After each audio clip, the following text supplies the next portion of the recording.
Welcome to my channel. Today I'm exploring paste grain papers with you. I have in this container some wallpaper paste which has been pre-mixed, and I've mixed that up with some acrylic paint just so it is softened into the wallpaper paste.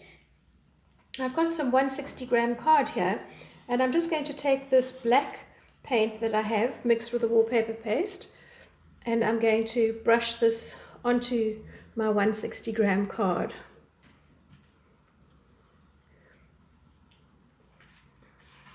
You can really play nicely with this. It doesn't have to be all even. You can do patterns, you can do stripes, whatever you want, but today I'm just brushing backwards and forwards in different directions.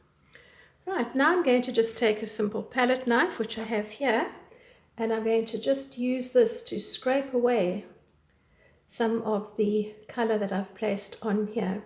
And you can see that this will actually come off quite easily and give you a light and a darker section. From time to time, you might need to just wipe the underside of the palette knife because you will be picking up paint all the time. And if it gets too thick, it's going to leave a ridge. Not that that matters, it's just going to dry as a darker area or as a shadow. But just keep wiping it from time to time.